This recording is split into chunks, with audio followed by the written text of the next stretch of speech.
Hey, welcome to another edition of the Get Made podcast. Doing a little different here. I like this, you know what I mean?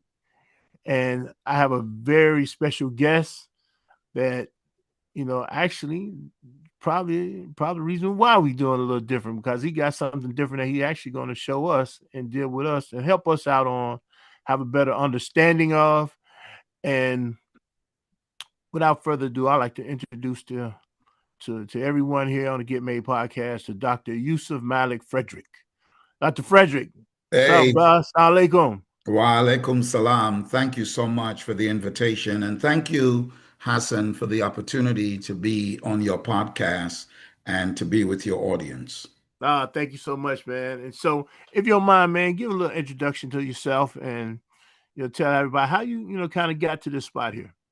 Well, my education is my educational background is in law and psychology. I've got both a master's and a PhD in psychology, and in the legal field. Of course, I did a lot of work in the areas that we are getting ready to talk about. Mm. And so, that's it. And I just want to be of service to the Ummah of Muhammad, sallallahu alaihi wasallam. Fellas, okay, well, let's dive into this thing, right? Everybody know when a new person come on to Get Made podcast, we got to give them Get Made podcast questions, Uh, right? Everybody got to have that questions. It's only three. And there's no right or wrong answer to the question. It's just your answers. And on the third one, we're going to tip right over into the conversation. All okay. right. So, first question: what author, preferably African American, male author, inspired you? Wrote a book that may have been written that inspired you? Wow. African American author that wrote a book that is inspiring. Well, I can think of several, but one of the latest I've read is an author by the name of Tommy Curry. Okay. And Dr. Curry wrote a book called The Man Not. The And man knock. yeah, The Man Not, M-A-N, and Okay. then Not, N-O-T. Oh, And okay. yet, this book was um, a refutation almost to Black feminism.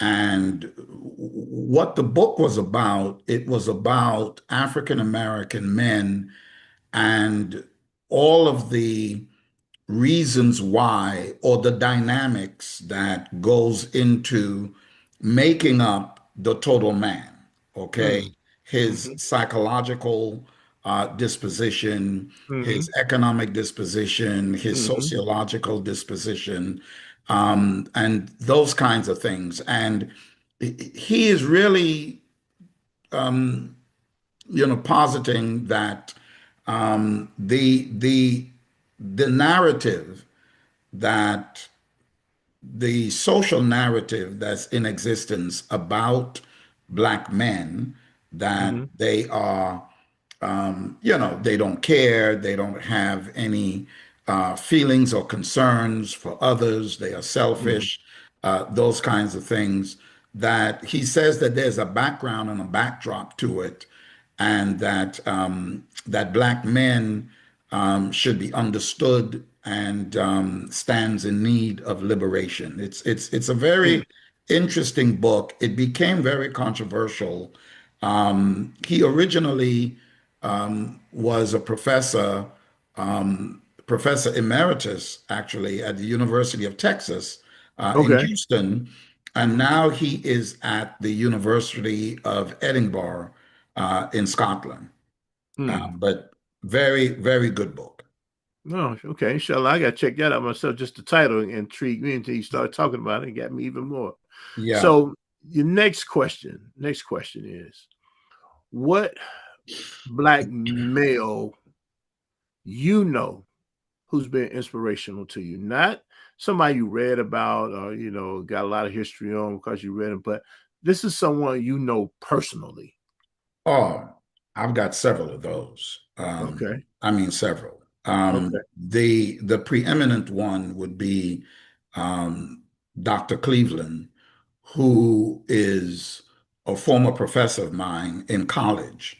Hmm. Dr. E. E. Cleveland. He actually shaped my um, my morality, actually. I mean, he was such a good professor, Hmm. Christian professor, Hmm. in school where I studied theology. Hmm. And he's very, very inspirational and a very pivotal figure in my life personally. Okay. Hmm. Okay. Is he still living? Is he still with us now? No, he passed away. But like I said, there's Dr. Cleveland, there's Right. Dr. Melanson, there is Hmm. Dr. Lister. I mean, these men were very, very influential, and not just from an academic perspective. I mean, Hmm. they were influential in shaping my life in the direction my life went into, in who I married, in what decisions I made, in Hmm. what's my life's goal would be. I mean, they were very um, great mentors. Hmm. Dr. Lister is the only one among those that are alive today, Hmm. and reminds me after this podcast, I'm going to give him a call and say hello. That's great. That's what's Yeah, up. That's what's up. I like that. So, last but not least, and we're going to tip right into the conversation, right? And I thank you again for being on the Get Made podcast. I don't take it lightly, and inshallah, your observation, the question, your observation. What is the state of black manhood, especially Muslims, when it comes to I would say intimate partner violence? Mm, wow, that's a loaded question. First of all, intimate partner violence or domestic violence is very, unfortunately, very prevalent, not only in mainstream African American discourse, Hmm. but it is very prevalent within religious circles, and in particular in Muslim circles as well. Um, the divorce rate, let me just go there first and give the statistics, right? The Okay. divorce rate in society, in American society at large, Hmm. from the Pew Center research or the Pew Research Center Hmm. in 2017 and again in 2020, um, American societal domestic violence ranged about 20%. Okay. It was in the 20 percentile Hmm. range. Okay. Hmm. Among African American Muslims is around the same percentage. Okay. Hmm. Divorce and which kinds of mirrors domestic violence as well. Hmm. The divorce rate percentile and the domestic violence percentile kind of mirrors each other in the 20 percentile range. Hmm. Um, that's kind of the base statistics. That's kind of a baseline. Hmm. Unfortunately, though, I think that that number may be a bit higher among African American Muslims simply because, for starters, our marriage and divorce rates are not really recorded in the same way that societies is recorded. Okay. Right. When the larger society gets married, they go to the courthouse or they get a marriage certificate and it is recorded in the record, okay, Mm-hmm. in that county, in that city, in that state, etc. Mm-hmm. Mm-hmm. The African American Muslim nikah is not necessarily recorded like that. Mm-hmm. Um, Give me just a minute. The adhan in my house is going off, and I don't want us to be disturbed. Let me just turn it off. No problem.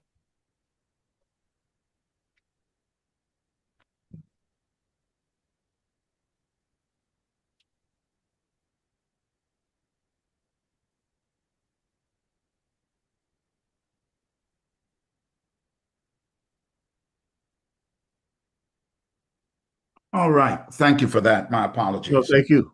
No problem. So our nikas are not necessarily, some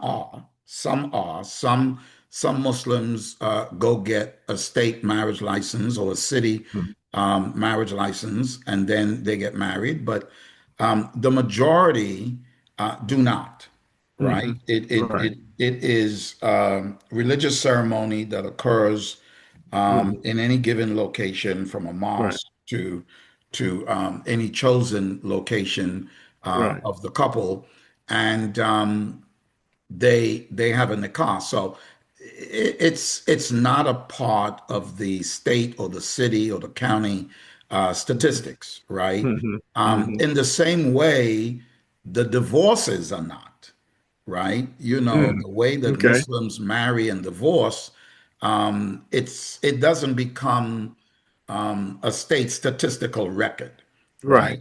Right. So even though we can use the state's record kind of as a baseline, Mm-hmm. because the research shows that it is the same baseline among Muslims and African American Muslims in particular.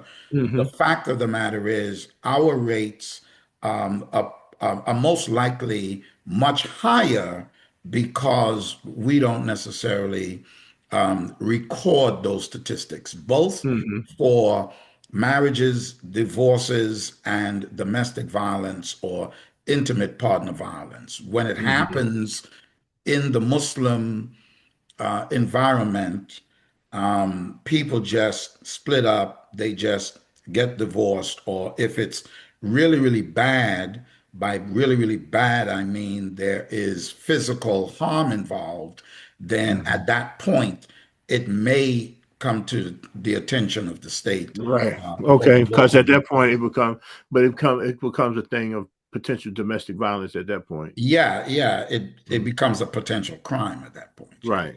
Right. So this conversation of intimate partner violence is very important.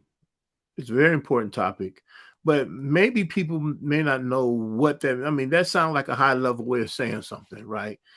Intimate partner violence. So, won't you explain that to us?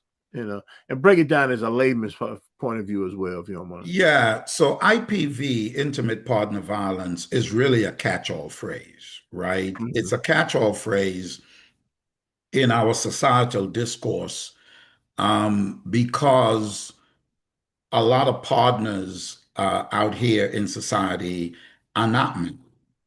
Mm-hmm. Now, we don't have that within the Muslim ummah, within the Right. Muslim Not community. on a larger scale. Not on a large scale, Not on a anyway. large scale. I mean, Right. we don't necessarily condone just shacking up Right. or just kind of, we are intimate partners, we are Right. boyfriend and girlfriend, and we are living together, right? Right. So it's not really a thing in among Muslims, but Mm-hmm. it is a thing in society. But for the Mm-hmm. Muslims, we probably wouldn't call it intimate partner violence. We would just call it domestic violence Violence. Okay. between spouses. Spouses. Okay. Yeah. All right. So, how do we get here as understanding that probably the perpetrator of this situation is primarily men, right? Here we talking men on the whole scale. One group would probably reflect as much as the other group, right? So, how do we set as black men on this scale? Well, let me say that domestic violence is no respecter of persons, right? Right, right. And irrespective of gender, male or female, because women commit domestic violence as Violence as well, well. Exactly. and they commit domestic violence not at the rate of men versus women, but probably about 40% of that rate, right? But the vast majority of the perpetrators of domestic violence are men Hmm. by rates of 60, 65%, Hmm. are men. So if the question is, how did we get here from a male perspective, that is a loaded question that will probably take us more than this one show to do. Right. And Um, I hope and pray that you come back and be an addition, doing some more additional interviews with us here as well. yeah, yeah, I'll be happy to. Yeah. But let me just tick off some of the reasons, right? Okay. First of all, violence in general is based on power dynamics. Okay. Okay. It's based on dominance, Hmm. right? It's even when men fight among men. Just let's take, for example, the commercialization of violence in our society, Hmm. whether it's a boxing match, okay, Hmm. whoever you're rooting for, Mike Tyson, Evander Holyfield, Right. whatever. The Right. the goal of the match, Hmm. the victor of the match, okay, who wins? They win because they dominate their Hmm. opponent, Hmm. right? And it's about dominance, right? Hmm. I'm better than you. I beat you, Hmm. okay? You are now subservient to me in the ring, right? Hmm. So the Hmm. power dynamics of violence is what's there, right? Okay.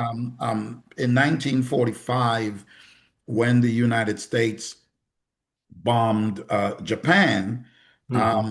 because they were dominant, they set the rules for Japan's future engagement. So Okay.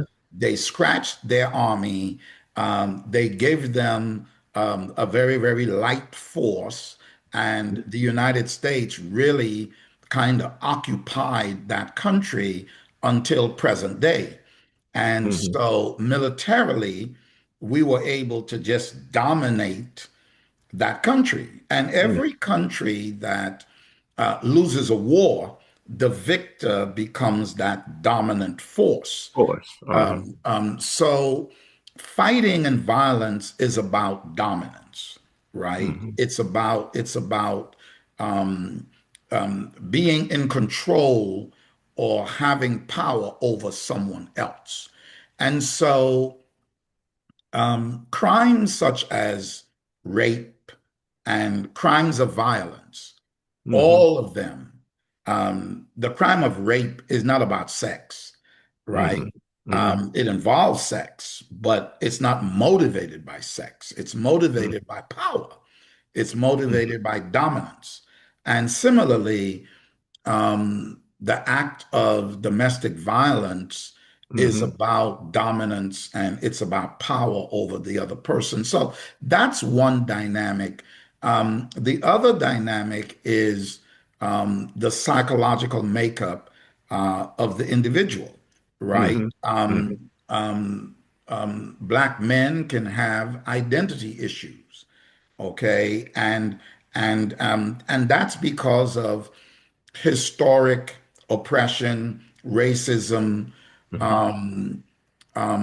historic discrimination, epigenetical discrimination that has been passed down to us do what they do as well. So there is that sense of dominance Mhm. just from just a power dynamic. There is that sense of an identity psychological crisis Mhm. going on. There is that sense of emptiness that I want to fulfill, that void within me, and Mhm. I am not going to be disrespected, kind of a thing. Mhm. And so that's also psychological, but it's sociological as well. Okay. I'm not going to have you talk back to me. You are a woman. You're not going to talk to me like that. You're not going to be disrespecting me like that. And if you keep doing it, I'm going to put you in your place, kind of Mhm. thing, right? So, Uh-huh. so there's a combination of my own psychological triggers, Mhm. but then there's also a combination of that physical dominance with me putting you in your place, or I'm going to show you that you are not going to be allowed to do this to me, because I've had to experience this all of my life, right? I Mhm. experienced this on my job. I am being less than, being made to feel less than. I am experiencing this in society. I'm experiencing this just everywhere I turn as a black man. And the Mhm. last place I'm going to put up with that is at home, in my own home, right? Mhm. So there are a lot of dynamics that goes into the motivations for domestic violence in the African American context, and Mhm. among Muslims as well. Mhm. There is something called spiritual abuse, right? Mhm. And where Muslim men use the deen, or they use the religion to be able to justify oppression, right? Mhm. Because we're dealing with domestic violence or intimate partner violence. And when you talk about that, the first notion that comes up is physical violence, right? Mhm. But there are other forms of violence. There is economic violence, Mhm. where a husband is just um, keeping the purse strings tight, Mhm. and they are not allowing the woman to have the freedom to spend or buy things, Mhm. or do things with money Mhm. as they please, Mhm. right? Even their own money. Now we know that in Islam, a woman's money is her money, and a man's money is kind of their money, right? Because it is the man's obligation to take care of his household. But Mhm. whatever the woman earns or makes, or whatever the man gives to her in terms of an allowance, let's say she's a homemaker, that's hers, right? If she Mhm. wants to contribute to the household, she may, but she is not compelled to. And some men use the purse strings economically to oppress that spouse. Okay, so that's an oppression, and that is a form of domestic violence. Right. There is reproductive violence, where by reproduction I don't mean rape, but where that man views from a religious perspective, he views that woman as a childbearer, and they get married, but she's Mhm. not ready to have children right now, or she wants to delay the process of reproduction, maybe for a few years, 2 or 3 years, whatever the situation is. But Mhm. he forces her to have a baby, despite her desire not to have one at this time. And so he invades her reproductive system as a way of saying to her, "This is your duty. This is what you were put on earth to do. We Hmm. are here to expand the ummah of Muhammad sallallahu So, alaihi wasallam, and so you should have children and you should bear children. We are married." And she is like, "Well, we just got married like last week. Give me a minute. I'd like to get to know you. I'd like us right. to have a greater bond, etc., before I start, having children." And so that reproductive oppression Hmm. is a type of violence that has been described in the research. And then there is, of course, emotional violence. And then there is psychological violence. And then, of course, there's physical violence. So I just wanted to set the playing field that when we talk about domestic violence, it's not necessarily limited to just physical violence.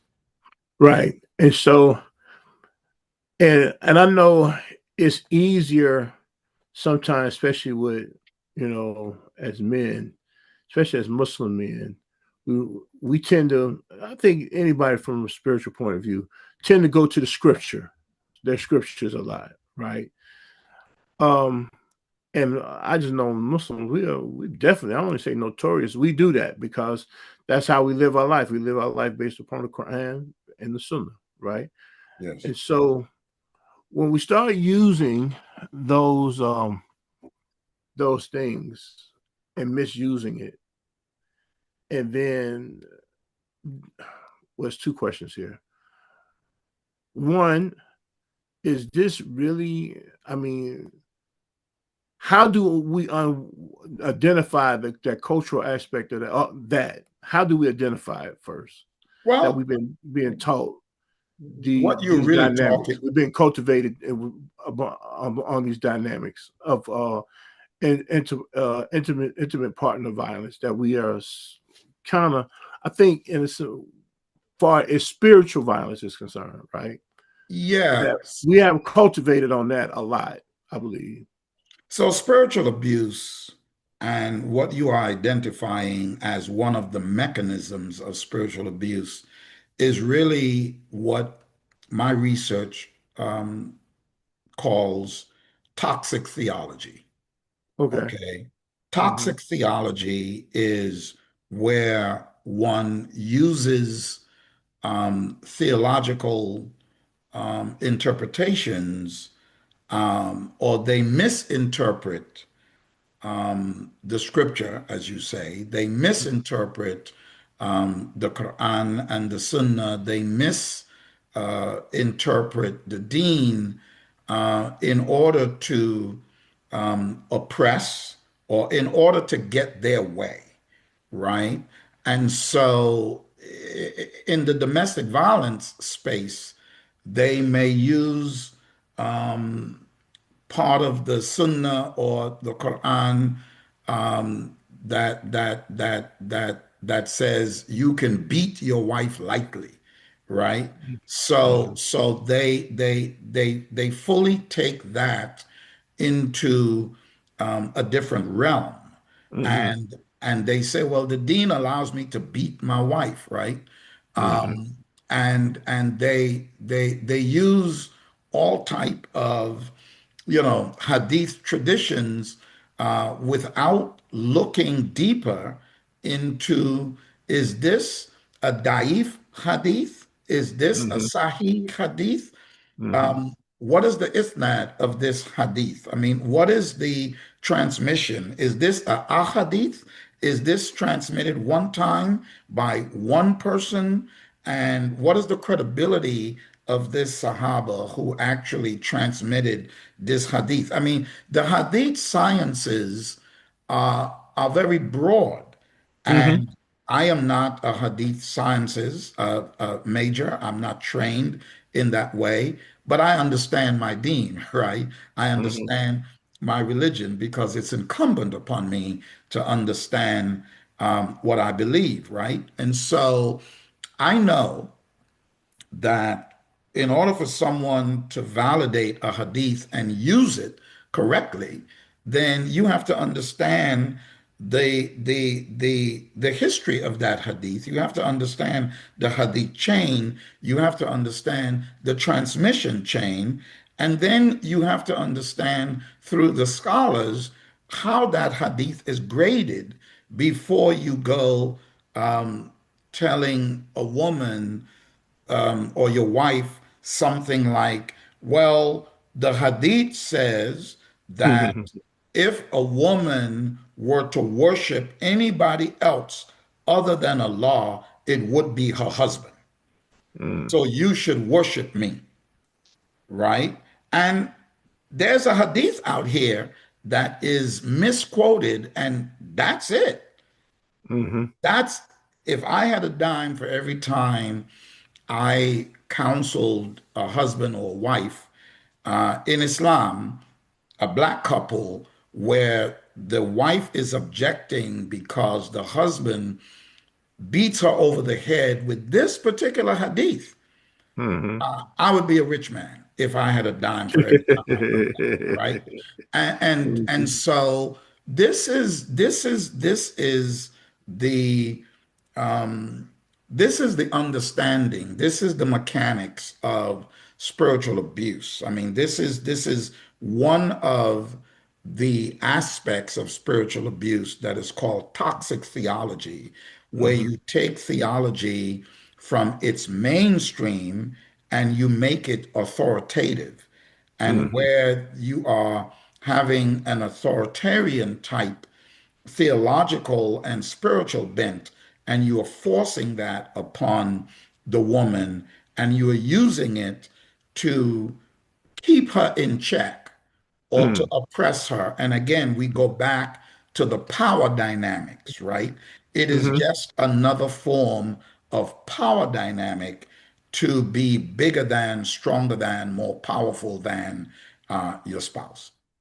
Yeah, and you know, sometimes I hear it, of course, doing this work, you see a lot of times when things are taking place, right?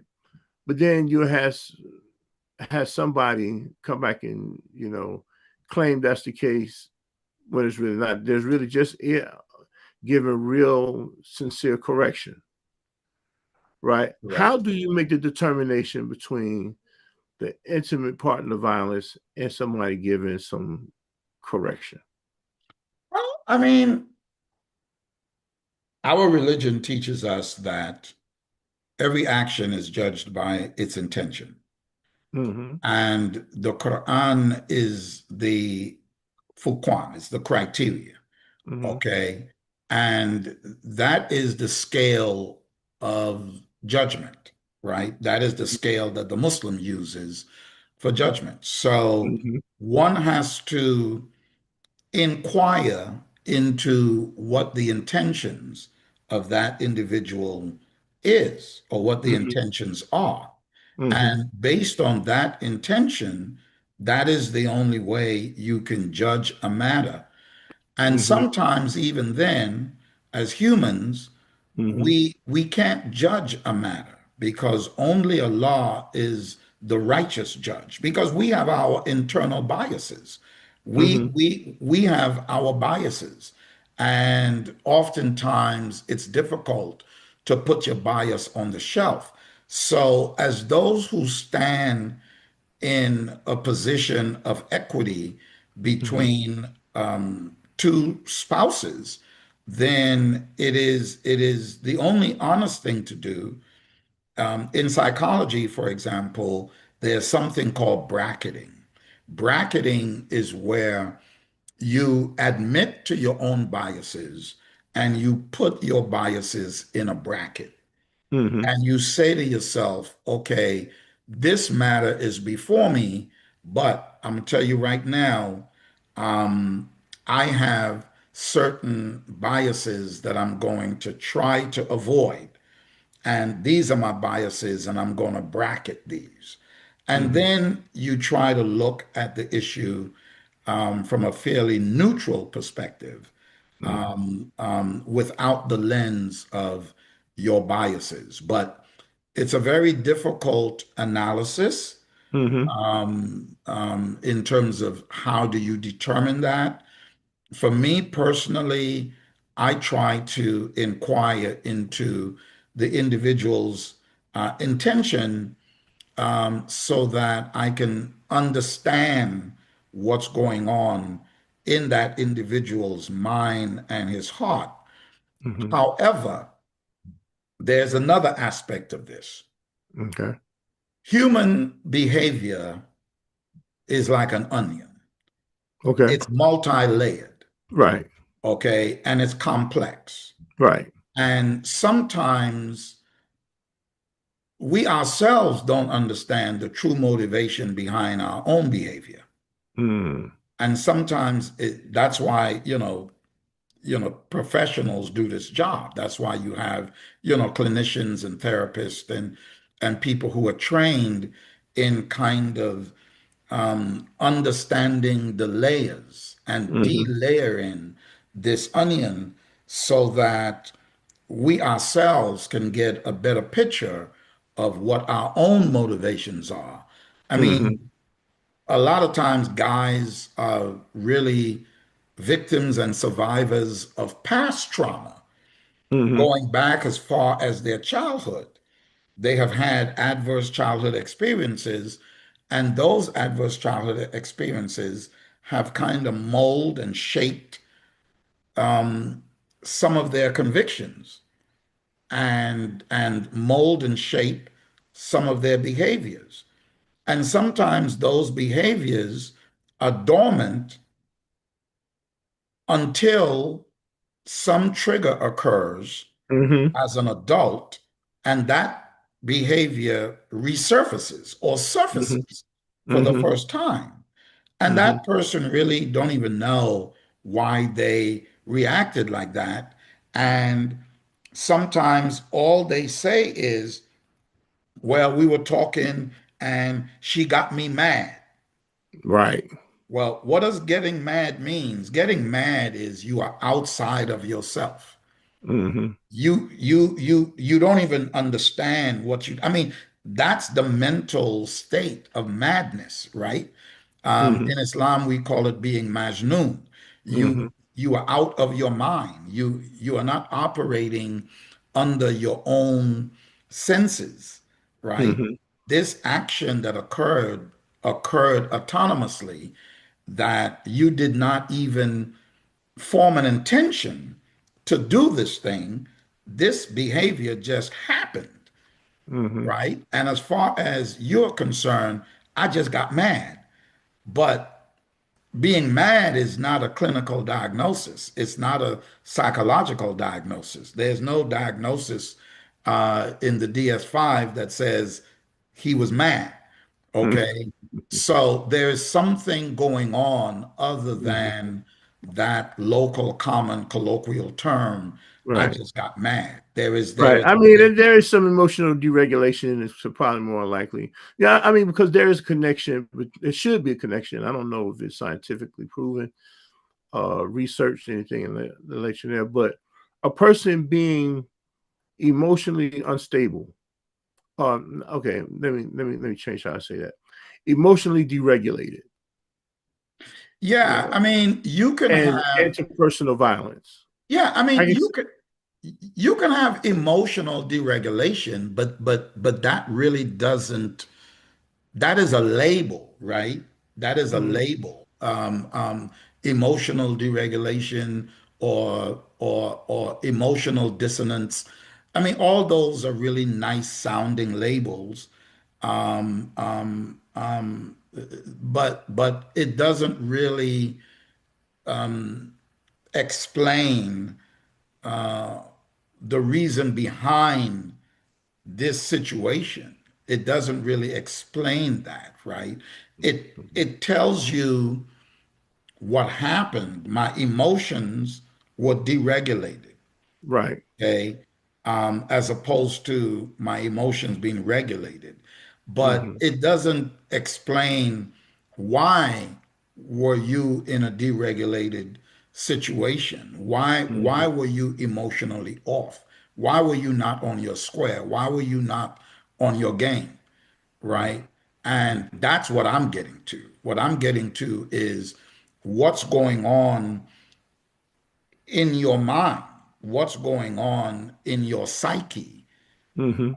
that has gotten you to that point that someone can say you are emotionally deregulated. And so that's kind of taking the covers off. And so, but that is why, Hassan, Mm-hmm. as Black men, we have to know thyself. Oh, for We sure. have to know who we are. Mm-hmm. And each individual man that is listening to this broadcast, or each individual woman that's Mm-hmm. listening to this broadcast, our first responsibility is to know ourselves. Okay? Because I can't know you and I can't know my wife Right. until and unless I know me, right? Okay. Because I live with me even before I started living with her, right? And Mm-hmm. so the journey of self knowledge and self exploration is a real journey. And so Okay. if if I would if you would ask me, what do I want your audience to take away from Mm-hmm. this conversation, I would Mm-hmm. say to know themselves, okay?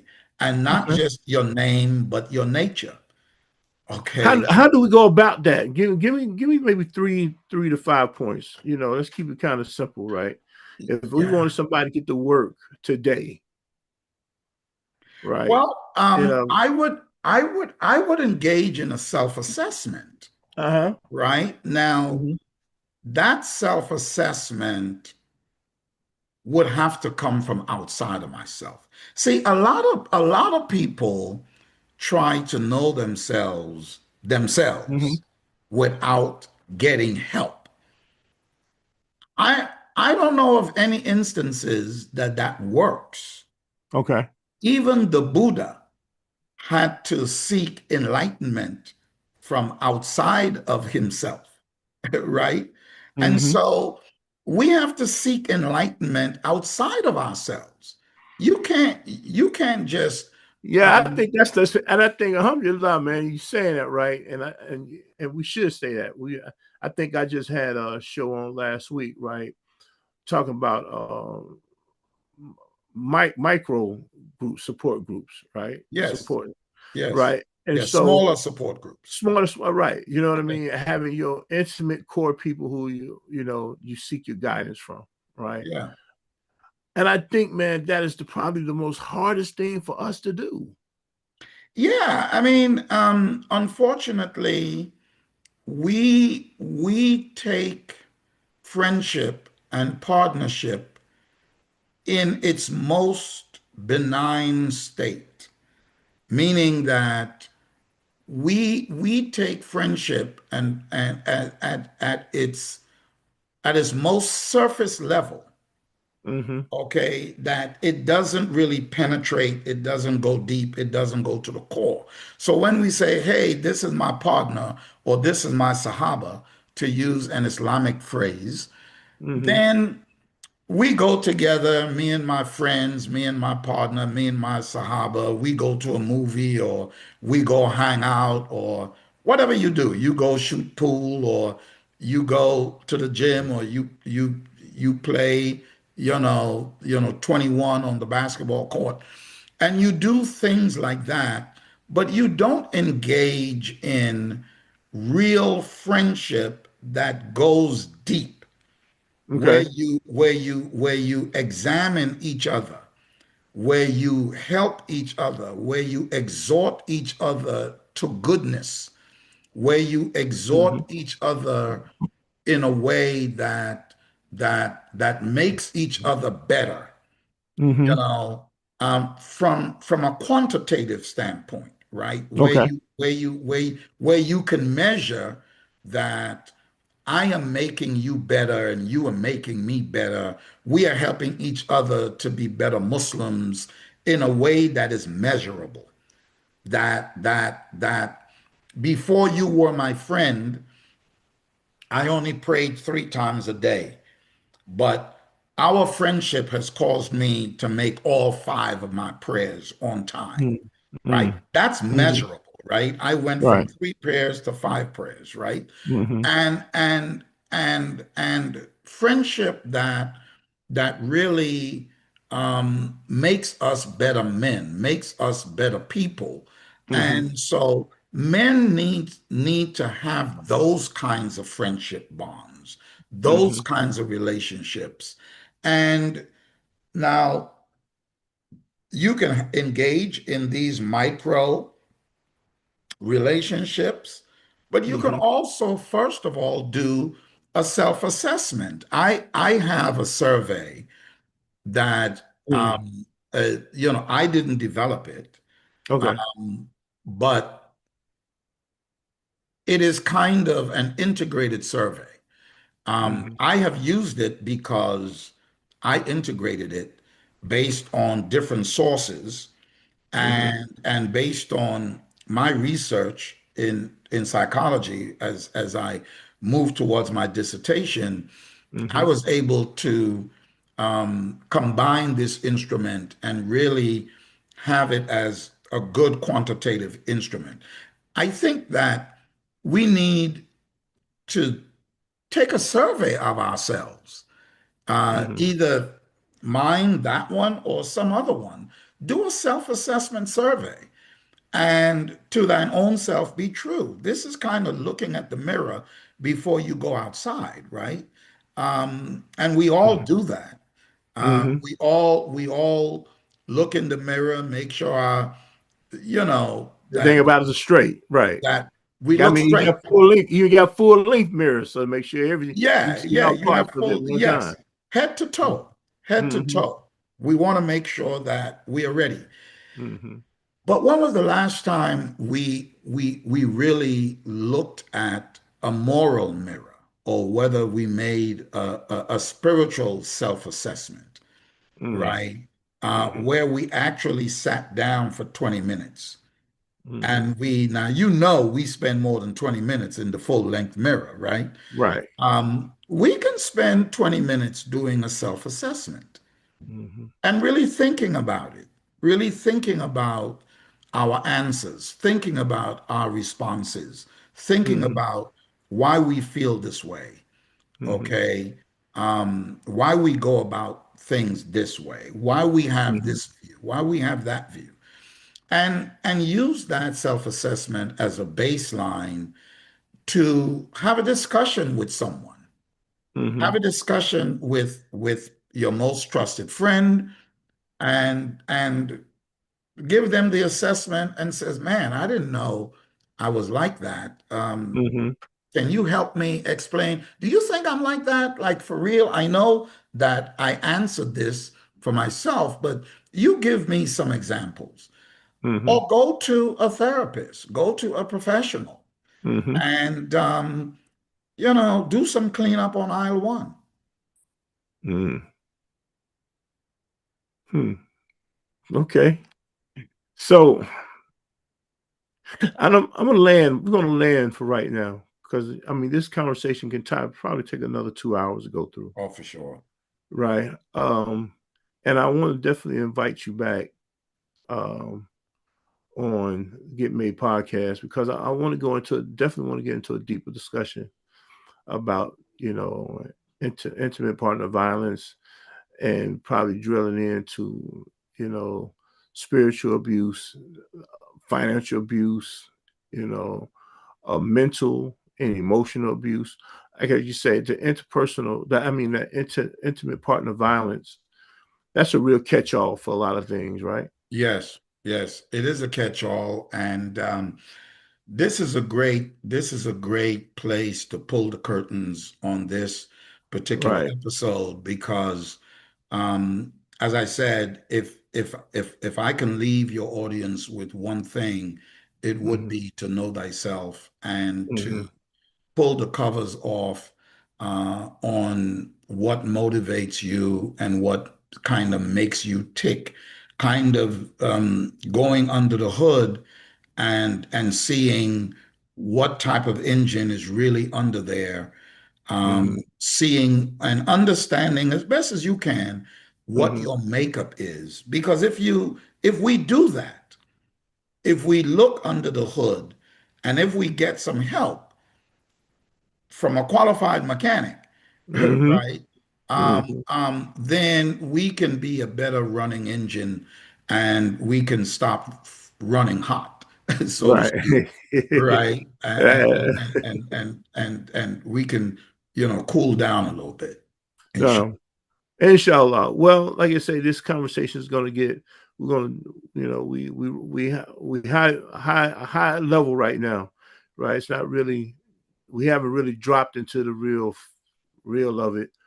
But it needed to be introduced, as you said, and I want everybody to stay tuned for more of these conversations as we come over the next few weeks or coming weeks. But how can they reach you? Anybody can reach you. I know you got a survey that you want out that maybe possibly you might can. yeah, I would say that people can contact me via I'll give you my email address, and that is JMAF, and that's Jack, Mary, Apple, Frank, the number four, legal, legal, at yahoo.com. So my email address, jmaf4legal at yahoo.com. jmaf4legal at yahoo.com. And I can be reached at 212-920-1384. That's 212, yes, it's a New York number, 920-1384. That's 212-920-1384. And they can go on my website, Okay. and that is Crescent Wellness Foundation .com. I think it's .com. Let me check. I want to make sure that it's not .org or something like that. So Mm-hmm. please forgive me. I haven't gone to it myself. It is .org. So that's Crescent, Crescent, Wellness, Wellness, Foundation.org. Okay. CrescentWellnessFoundation.org. Okay. All right. So with that, Dr. Malik, I really do appreciate you coming on. May Allah continue to bless you, man, and the work that I you're mean, doing. And we're gonna expose more of this, not expose, we're gonna uncover a lot more of this so we can do better. And as men, we can continue to foster and grow. Y'all see me here every week at 7 p.m. on Mondays. Of course, you follow the Hassan Clay Experience on connect with me on Hassan Clay Experience on all my platforms. Of course, you remember the book, Taming the Storm, is still out there. You check me out on my website. You can get it at my website, hassanclay.net. And with that, we're going to close out, and we're going to see you guys next week. All right. Salaam thank you very alaikum. much. Thank you, Wa myself.